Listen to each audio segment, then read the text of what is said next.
There was a fair bit of hype around the New Balance Rebel version 4 last year, so I really wanted to get my hands on a pair of 5s this year. And I can say that after 100 miles, well over 100 miles, I'm quite disappointed.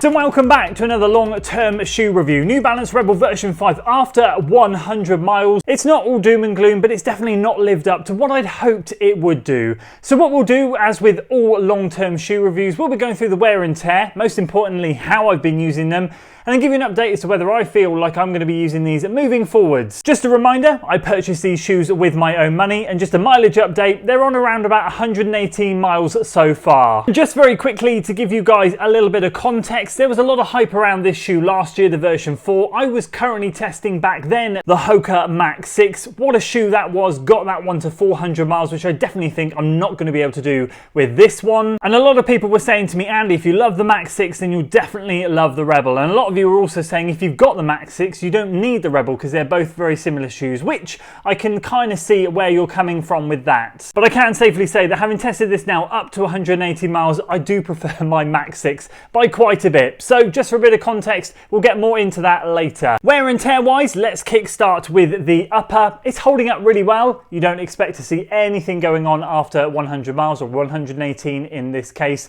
It's looking really good, no snags, no frays, no tears in the upper at all. Everything is still feeling really good, snug and well fitting up the top. The midsole is where it's been a little bit disappointing, but again, we'll get into that shortly. It's visually looking really good. Obviously, there are some creases there, which you expect to see the more you use the shoe, but there's nothing crazy going on. It still looks nice and voluminous. And again, it still feels relatively good, although we'll get more into that shortly. From a visual perspective, again, the outsole is actually looking really good. The outsole rubber on the front in particular, this is looking really good. You can start to see some wear sometimes, but not on this shoe, which is great. It's been taken out on a lot of dry, buffed out trails, as well as concrete, which can often sometimes scuff the outsole a little bit more than usual. And to be fair, with the Max 6, that thing started to shed quite a bit quite early. Although it was only visual, it still did look quite bad. This one doesn't. Literally the only wear you'll see is just in that mid-foot section there, but otherwise this is all looking really good. Performance though, because obviously visually wear and tear is one thing, but how is it performing already?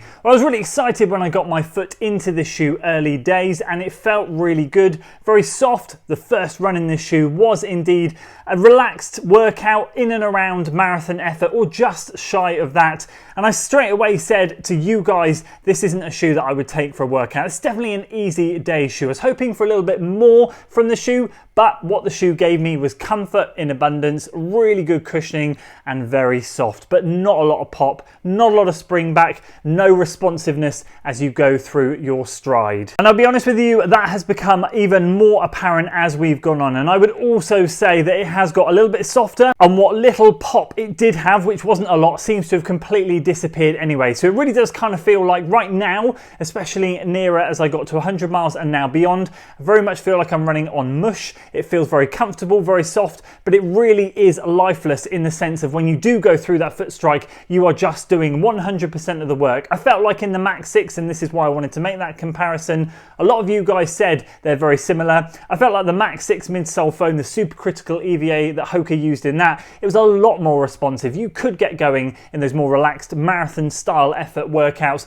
I did a fair few in that shoe, even some 400 meter repeats much quicker, and it was really good. I just couldn't even dream of doing it in this one now. So although it's still really soft, very comfortable and very cushioned and lovely on those easy days, it really has got absolutely nothing left, and what was there has completely gone. So how have I been using the shoe to get it up to 118 miles so far? Well, pretty much easy runs. I have actually done a steady run in this shoe, and I think I said in the first video that I would love to take this and really just use it as an easy and steady day. Even on the steady days, it's not been that exciting, so I have literally just stuck to easy days. Now, to be fair to it, it has overtaken my On Cloud Surfer 2 in my rotation, but I'm getting to the point now, if I'm honest with you, as I said, where I do feel like it is just soft mush, where I feel very 50-50 as to which one I would now rather gravitate towards. That early excitement in the shoe definitely made me want to grab the Rebel over that on Cloud Surfer 2, but now I'm very much at a point where, well, actually, do I want something that's really soft and mushy and really gives nothing back, or shall I hop into the Cloud Surfer 2, which, although it's a lot firmer, does have a little bit of something when you are out there on the run. So I'm dreading how it's going to feel at 200 miles, but I guess we're going to have to wait and see. Now, I do want to quickly throw in, because I know some people agree with me and some people don't, but I do strongly feel that it does make a difference. You have to take into consideration my height and weight and my foot strike. So like my cadence on my easy runs is around about 158 to 162. I am 6'6", I am around 90 kilos. I feel going to wear a shoe down quicker or slower, depending on the shoe, than maybe someone that is a lot shorter, 5'6", 50 to 60 kilos, and has a cadence of around 180, 190. The shoe will get used very differently. I put a lot more weight through each foot strike. However, I do less steps per minute than someone else. So there is going to be that difference. You do have to bear that in mind. So what I'm experiencing in this shoe now might be very different to you. However, I will say, from some of the comments on my first impressions video, some of the things that you said straight away were, I'm going to wait for your durability review after 100, after 200 miles to see if I want to pull the trigger on this one, because I found that my Rebel was dead after 100, 200, 300 miles and it just didn't last that long. So I can honestly say that I'm starting to see where you guys are coming from. I don't think a lot has changed. I feel like Fuel Cell midsole is definitely nice and soft, lovely and cushioned. It is very, very nice, but it gives absolutely nothing back. And I do feel really that the only way to get something good out of Fuel Cell midsole is really to stick a plate in it. So it'd be interesting to try maybe one of their plated options at some point. So will I continue to use this shoe? Yes, I'm going to keep going. I'm going to at least try and get it to 200 and see how it feels after 200 miles. But if I'm honest, I'm not going to push it too much if I don't need to.